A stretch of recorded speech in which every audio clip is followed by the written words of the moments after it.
I have an important message for a select few. That's not all of you. This is for a select few of you guys that are listening or watching this. It's for trade business owners that have been around for a while. They understand the frustrations of marketing and being in control or not being in control. Guys, it's 2021 and many of you are marketing yourselves like it's the year 2000. Off the back of a global pandemic, we've seen huge shifts in the market with people turning to service providers they know, like and trust. There's never been a better time to establish the tools and frameworks in your business to take advantage of these things. These things that will serve you not only now, but serve the business ongoing. Over at Tradie Web Guys, we've recently launched the Elevation program. It equips businesses with the tools and the programs required to successfully market themselves. It gives you tools to re-engage with your past and present clients whilst nurturing potential clients. It creates assets in your company's name with no proprietary licenses. You own these things 100%.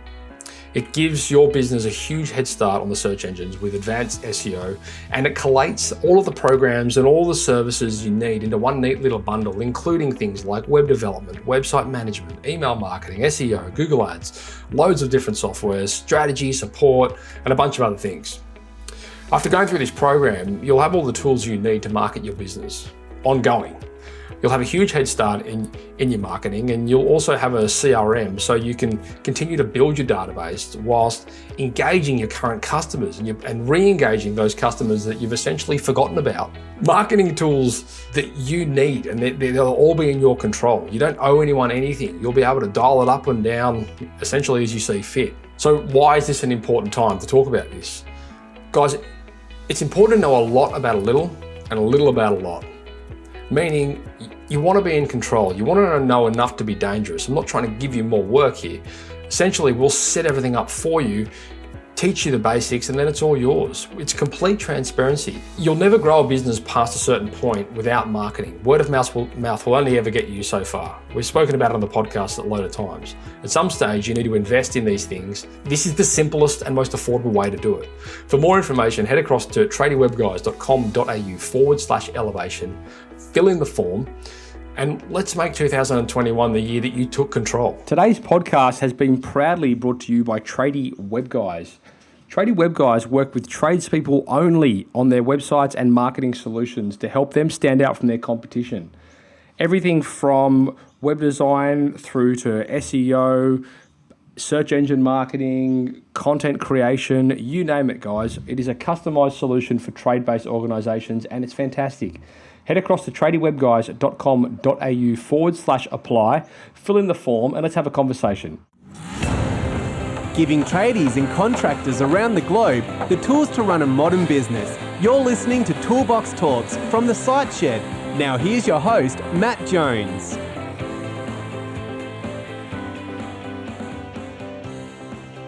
Hello, listeners, viewers. Welcome back to the Site Shed podcast. Thank you for sharing your earbuds with us. You're joining us today for the third and final episode, sadly, of the Creating an Amazing Employee Experience. Yes, I said employee experience. So this is a strong message for all of you business owners out there that have staff and have team members and you want to retain them. The first episode was why your employee experience probably sucks. The second episode was what's your purpose? And this episode, we're talking about what successful companies do to retain their employees. I am joined by Stephen and Erica from Power Selling Pros over in the US. That's powersellingpros.com. Guys, welcome back. Thank you so much, Matt. We are so happy to be here, man. Very grateful. Yeah, it's been a great series. I've learned a lot, and I'm sure the listeners out and the viewers out there have taken a lot from it. So thank you once again for your time. We're here today to, I suppose, close this series off with what successful companies do to retain their employees. And this, again, has kind of been a bit of a hot topic over the years on the podcast and in the community. There's lots of little cool tricks and things that I'm sure we're all going to be able to throw around in this conversation. I think fundamentally, that even as the topic alludes to, taking that focus off, putting the focus onto retention, I think that's a really, really strong, positive motion to put into play from a business owner's point of view, or HR, whatever, whoever's responsible for it, because it really does, I suppose, at ground roots there, resonate with the fact that you're trying to please your employees, you're trying to satisfy your employees, you're trying to make sure that they're having a good time and they're staying with you. you. So I'm pretty keen to hear what you guys have to say on this front.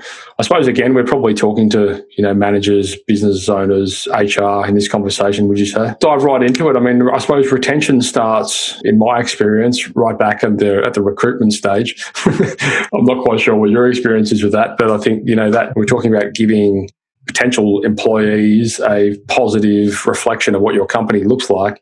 That very first impression often starts the first time they see the job application pop up.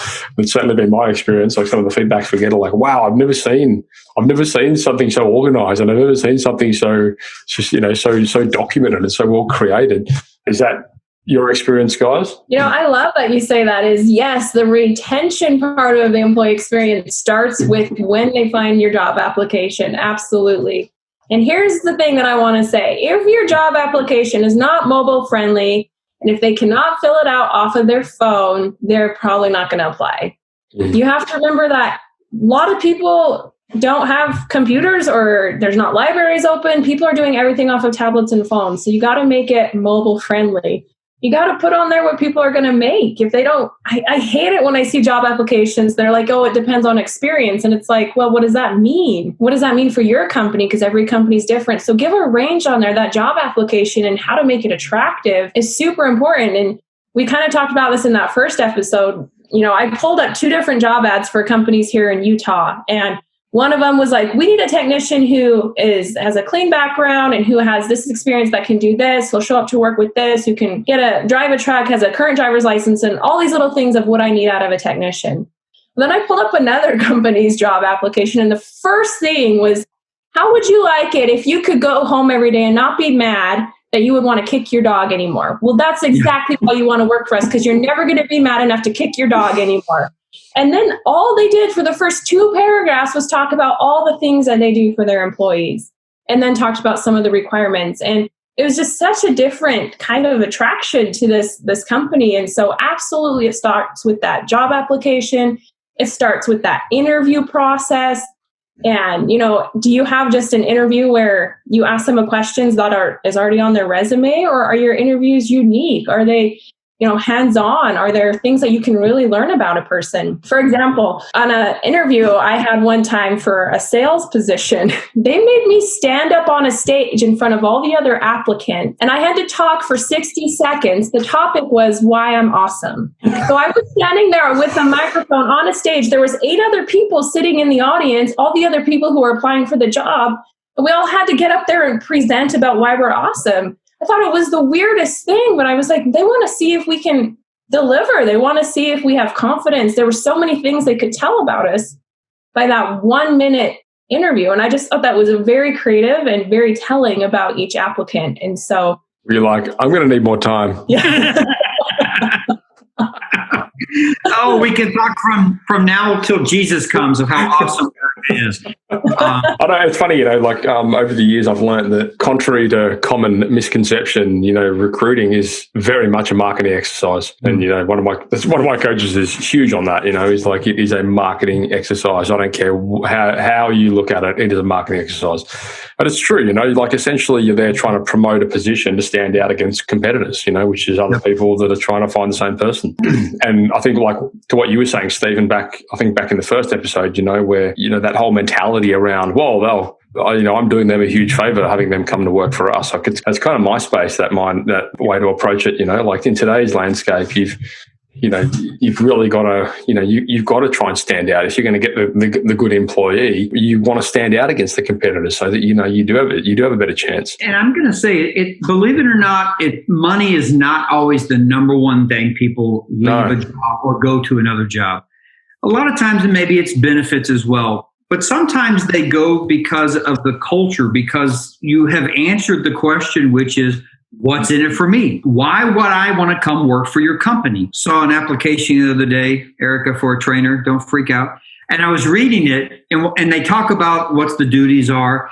At the end, they said, "We know how important your time is with your family, and we want you to spend as much time as possible. So when you're not training with us, you're off. You're going to spend time with your family." And we not only encourage that, but we have plans set up for you. When you reach your certain goals, we're sending your family out on a vacation. I'm like, what? Erica, we have a partner we work with called the New Flat Rate out of Dalton, Georgia. And they have employees that have been there for a long time. And the reason why is they reward those employees based off of the dedication and service that they have given the New Flat Rate. And Erica told me the story the other day that someone had reached their 5-year mark. And where did they go, Erica? They got a domestic ticket for them and the second person to go anywhere in the United States, and a vacation paid vacation. And paid vacation. It's interesting because we're talking about what companies are doing to retain their employees, right? And a lot of these ideas are thinking out of the box. So that one is at that 5-year mark. Everybody likes to be recognized. Everybody likes gifts. People love to be appreciated, but people like to be shown appreciation too. You got to show and tell, going back to that idea. And so, retaining employees, it's not just keeping them in a CSR position for their whole lives. I was working with a company that actually created different positions, like even a customer service expert, or, different levels within the call handling customer service department, so that people could really move around and have different promotions. Because a lot of your millennials these days, that's what they want. They want to have a promotion. They want to find a way to get a raise. And everyone calls it entitlement, but it's because they want more, and let's give them more. If they're willing to give me more, I'll give them more. Another thing that people often forget about is your part-time people. There's a company that we know, they're so cool.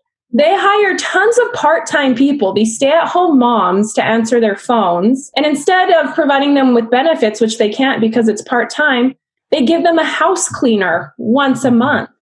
So imagine all these mamas super excited to have a house cleaner come every single month. And that's they don't need benefits. This is their side hustle. They just want to have a job. and that's their benefit. They love it. Yeah, it's interesting, isn't it? Over the years, we've learned that, like, that organizational chart and having that structure in place where people can see, this is where I'm come in, but this is where I could potentially, be in 18 months, provided, we do this, and this, and this. Like, that's been such a powerful tool for us. And I didn't come up with that by any measure. I've been taught that over the years from many people that have come on the show, actually. The great Mr. Al Levy and Danny Kerr and all these guns. Ooh, wow. So, yeah, it's such a powerful thing to be able to, like, visually display and cast that vision and show them where they can, where they can get to, just through, hitting goals. And again, I really feel that, especially in the home services industries, technicians we're talking a little bit about, is they're looking for direction. You're looking for retention, then give them movement. And don't just take a technician and go, well, now you're a manager, without proper training. It's the worst thing you could do. You want to groom them. And so the reason to retain them is when they have a direction, they have a clear goal. Now they do have that vision, right? I'm going to add one more thing. Erica's husband works for a particular company. And after COVID, he's working from home now, besides his YouTube channel. But his company, actually, because he's working from home, once a month, they give them a free Grubhub, which is like free food delivered to your house. What does that cost? I don't know, maybe $15, $20, but let me tell you this. This guy loves the company. And then they send him a box once a month, the company logo for swag, like a face mask. And so now he walks around with their company logo. So they're marketing towards him, but they're also going, hey, we know you're at home. We're going to give you this and do this for you. And it was just really fun. We just got a winter coat, actually, for December's gift box. And, we've gotten water bottles. We've gotten camping gear. We've gotten all kinds of stuff in our little swag box every month. And I try to be the one to check the mail because I want to be able to claim it. And he loves this company. And it's something different that they do with, hey, you're permanently working from home now, so we just want to send you a little something to know we're thinking about you. When he became a citizen of the United States in June, and they even sent him gift cards and chocolates and all these things to say congratulations. It was just a nice gesture that they were doing for him. Yeah, that's great. And I don't think it was an enormous amount of money. It's just a small little gift to say you're valuable. So I think along with the vision, I also think when you do hire, you should do some really good onboarding. We don't have to go off on that, but don't just hire them and then have them ride with a guy for a week or so. Do some really onboarding. Let them learn about your company. Let them be in different departments. Let them see what the company looks like. Let them feel, taste, and touch why your company is so awesome. It's got to go beyond just a pool table or a foosball set in the break room. Although, Erica, I did a job training the other day, and they had a whole room with a pool table, a ping pong, a video games, and the guy said, "Dude, this is the greatest thing." And they provided free water and sodas and coffee and granola bars for them. And so instead of bringing donuts and stuff, they wanted to, because their purpose was to create healthy technicians for healthy homes. And so they got rid of all the sweets and donuts and they started putting in healthy food because they wanted them to be healthy. That's good. Yeah. Good moral responsibility. There you go. I mean, and that's one of those things, I suppose, once employees have come into the company, they I feel like that landscape's changed a lot of late, with people working remote. But that's so cool, Erica, that whole story with your husband's, company. I think that's such a creative way to value your employees beyond thinking outside of the box, So some of these things are not obvious, but they're just so cool. I did a training the other day with a company, and they not only reward the employees, but they reward the employees and their families. And so they'll actually send something to the whole family, like movies and dinner or something. And what they're doing is they're getting the spouses like going, "Hey, how do we get more of this? Get out there and do what you got to do."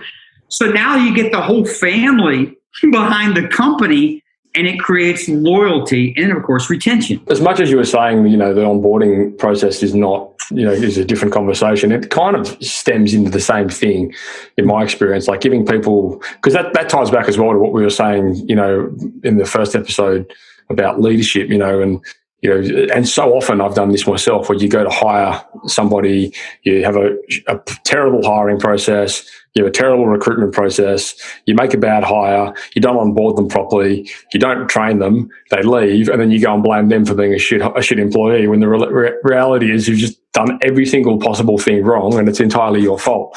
You haven't at any stage equipped this person with any chance of success. And so I think, some of the more successful companies do have a good process around, recruitment, around, employment, around, hiring. Onboarding is massive, and onboarding takes time. People just think I've hired this new person, this is your roles and responsibilities, but man, it's a big deal, like bringing a new person in your position, like making sure they're equipped, they understand things, even like understanding the way you use technology and understanding the way that you're expected to communicate and all these kind of things. Like, it takes time putting all that stuff together. And that old cliche saying, hire slow, fire fast, it's so true. And for the life of me, I just feel like I can't hire slow enough. And I love that because it's really like what we said in the very beginning. Your culture is either by default or by design. And all of those little things that you're doing is you're designing your people to be successful.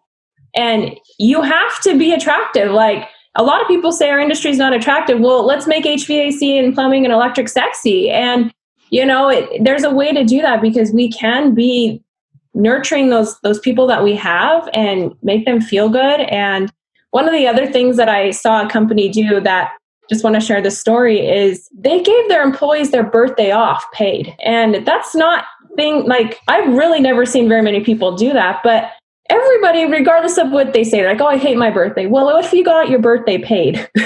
And people could go celebrate their birthday. Like, it's just those nice little things that make you look different than that other average companies, going back to that, don't be average, right? It's making you different. And so all of the little things, the onboarding, the hiring, the training, what's the long-term, trajectory of your career here? All of that is designed intentionally. Yeah, exactly. Oh, definitely intentional. And so you have to have purpose, which is, what is my goal? What is the beginning with the end in mind? What are the results I want to have?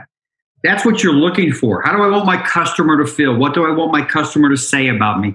What stories do I want my employees to talk about my company? What are they saying? That's intentional. That's with purpose, right? Well, you have to design that, and you have to design that culture.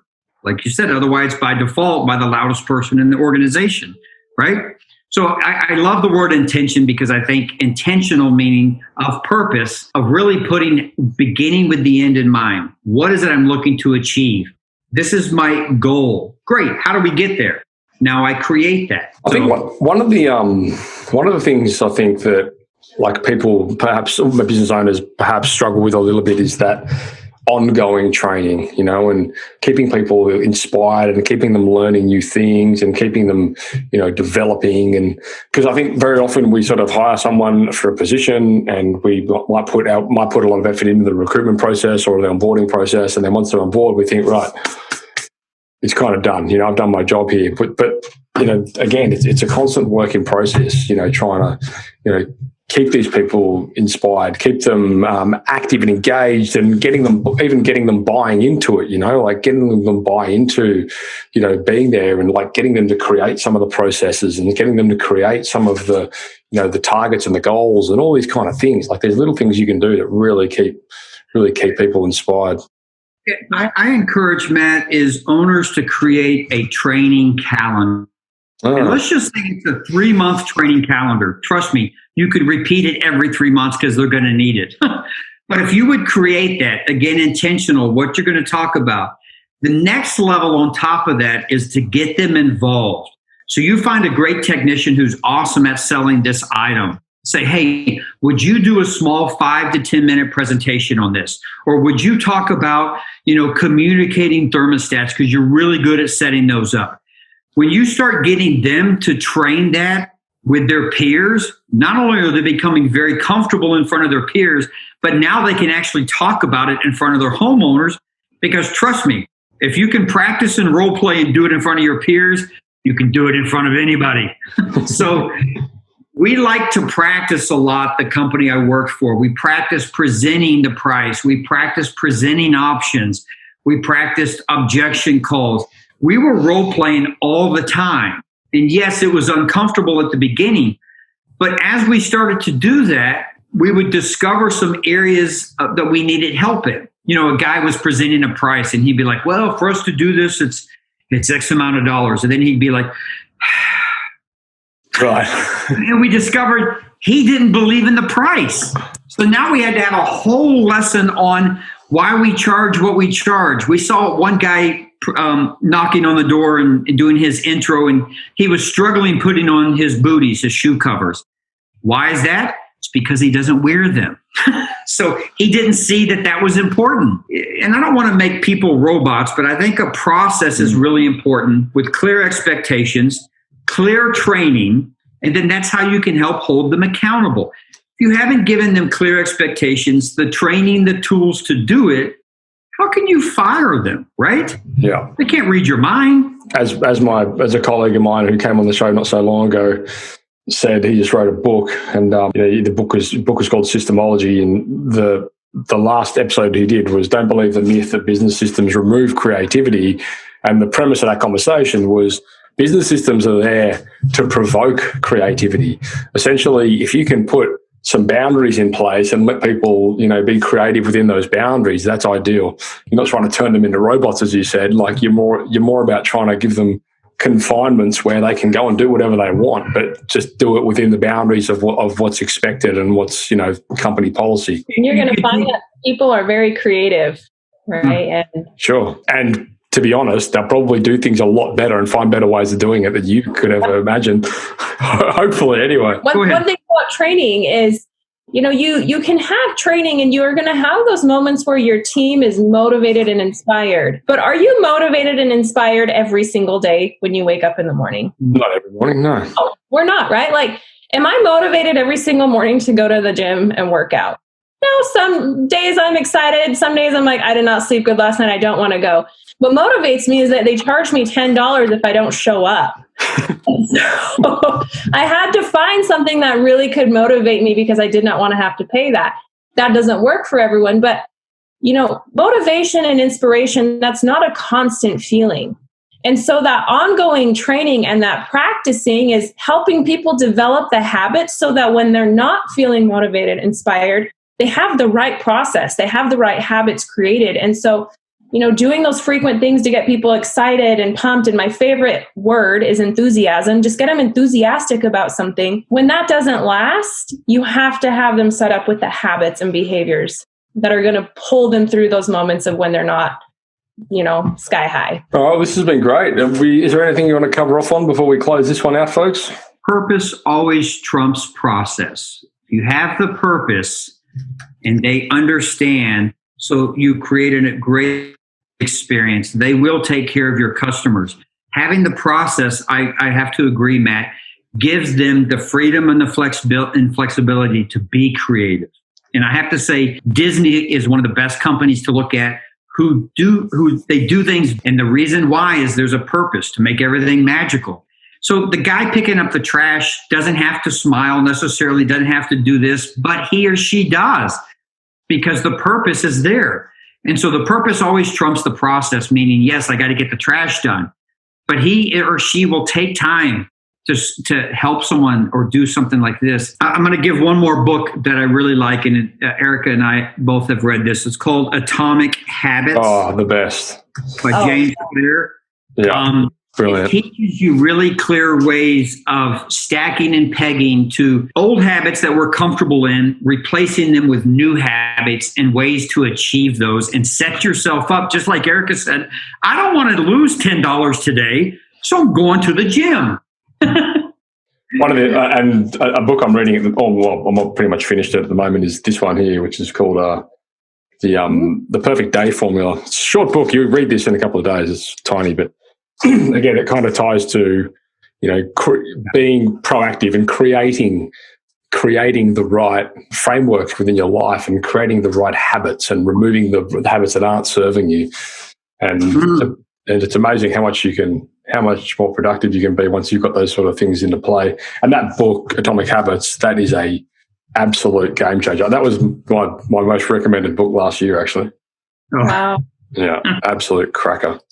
And I want to encourage everyone too, don't be afraid to ask for help. Is a lot of the times people think like you just have to run the business or do it as you always done it, or there's no hope for an employee. That, I once heard from one of my friends, Danielle Putnam, who is the president of the New Flat Rate. She told me that you can only have one Dennis Rodman on the team. And so with that concept of you just get so constant at putting out fires all the time, you don't know what to do with an employee and you don't know how to keep them accountable, or they're just not doing what you say. It's okay to ask for help. It's okay to not have all the answers. And there's so many experts out there in this industry who there's podcasts, there's articles, there's companies, there's training. And so everyone can be very successful. We just have to look in the right places. Right, folks. Well, that was the third and final episode of the Creating an Amazing Employee Experience that I'm conducting here with my seasoned episode co-hosts over in the US, Stephen and Erica from Power Selling Pros. Their website there is powersellingpros.com. This episode that you just heard was what the successful companies do to retain their employees. If you missed the other ones, go back and check them out. This is the third and final. The other two were equally as awesome. And we'd love to hear your experiences, guys. If we'd love to hear what you guys are doing well and not doing not so well, or anything you might have picked up out of those episodes that you can go and apply to your business. We're going to have some links in the show notes to get hold of Erica and Stephen. And also there's a resource there, I think, which Erica is going to leave behind. So we'll be able to link to that. Otherwise, folks, thank you very much for your time. This has been a fantastic series. I'm sure it's going to be extremely well received. We've never actually done a specific series on creating an employee experience. So it's kind of, it's been a refreshing break from talking about always customer. This is, I think, really good bringing it internal. So thank you once again. Thank you. Yes, Matt Jones. And we look forward to perhaps getting you back on the show in the future to talk about some other inspiring and interesting topics and things that you guys, I'm sure, no doubt, constantly uncover over at Power Selling Pros. So rest assured, we'll be in touch again. Thank you so much for that. Thanks, everyone. Thank you. That's a wrap. Thank you for listening to another episode of Toolbox Talks. If you're liking what you hear, then you can head across to thesiteshed.com where you can join our community by signing up to our Toolbox Talks. You'll get sent a weekly notification, which is basically a highlight of everything that we've spoken about during that week, along with any other industry news that may be relevant or specific to the trades. If you're enjoying the show, you can head across to iTunes, Stitcher, or SoundCloud, where you can leave us a review. That would be fantastic, and all the reviews get read out in the show. Likewise, if you have any friends or colleagues that you think would benefit from the show and the episodes that we create, then please go ahead and share it with them.